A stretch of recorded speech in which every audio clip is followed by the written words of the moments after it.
Jeff from G's Gear here, once again, gang, with another great little guitar. This one is not going to be in the shop for long, I can tell you that straight up. This is a Harmony H165. No discernible date stamp, but based on the lack of the adjustable truss rod and the nature of this logo up here, it's from somewhere between 1957 and 1968. These things are sweet.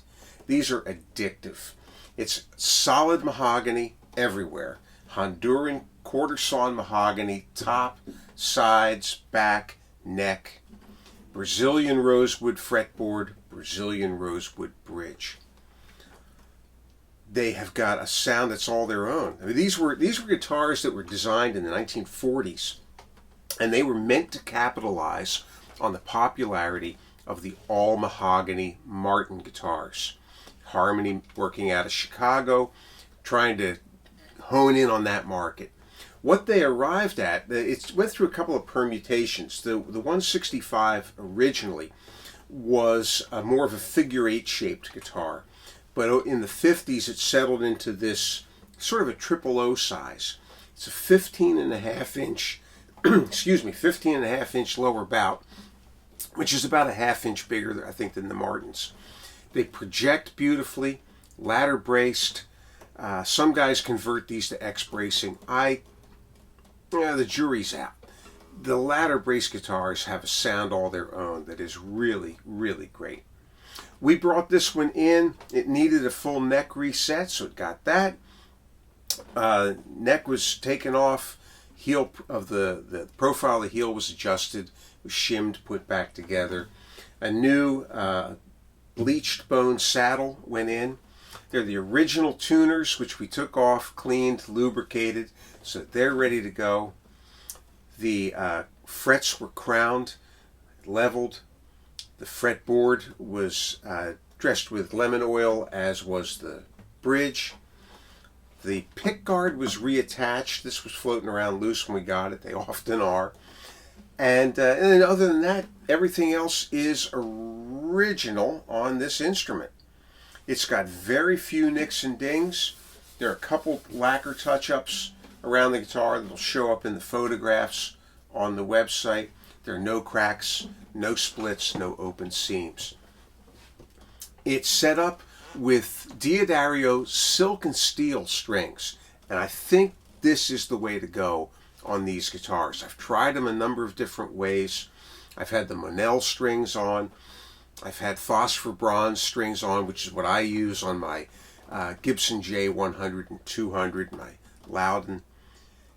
But they can be a little bit barky on a guitar that's where the woods are so snappy, as the mahogany are. And I just found that the silk and steel strings really resonate well. They really work better.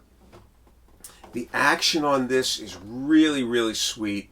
It's 3/32 at the low E at the 12th fret and 5/64 on the high E at the 12th fret.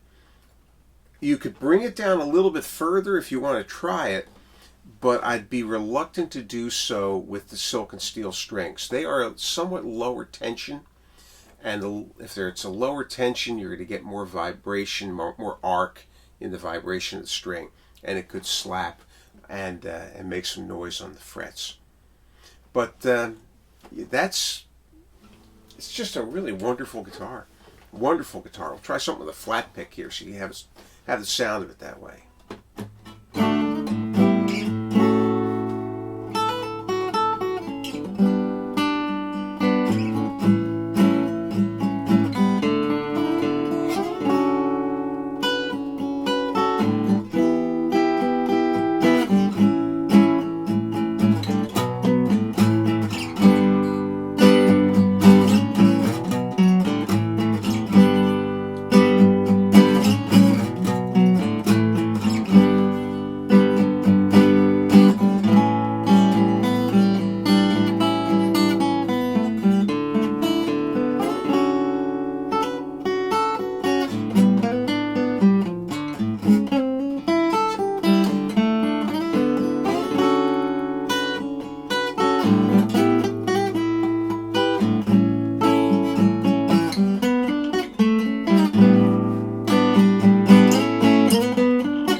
great sustain. Just a beautiful, beautiful ringing tone. I play big guitars. I play jumbo guitars. And so this feels a little small to me, but I am just falling in love with this model of guitar. We've had quite a few of them through. We sell a lot of these. This might be the nicest one I've had yet. But maybe it's the combination of the strings and how well the reset went on it. Let's see. If I didn't mention it, we leveled and crowned the frets. It's a pinless bridge. All the parts are original. And for the moment, it's here at G's Gear. I don't think this one's going to last. Some guitars sit for a little bit of time, and then the interest peaks up on them, and they go. This one's going to go pretty quick. It's too pretty. It sounds too nice. This particular model of guitar, in my mind, is one of the most undervalued guitars on the market today. These are solid tone woods. They sound as good as, they're in the league of the Martins and the Gibsons and the Guilds. They have their own tonality, their own voice, right? But they're in that league of quality of guitar at a fraction of the price. You'll pay thousands for a Martin, thousands for a Gibson. You can get this for under $1,000. It's just, they're really sweet, and the more I talk about it, I may wind up keeping the darn thing. We'll play something to send you on your way here today. What did I have in mind? I thought there was something I was going to play. We'll try some old Gary Davis, I guess. But yeah, it's at G's Gear, reverb.com. Don't know how long it'll last.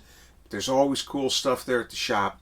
So check in, check back often, and light us up with any questions that you have, and we'll be glad to answer them. We are always happy to talk shop. All right, gang. See you next time.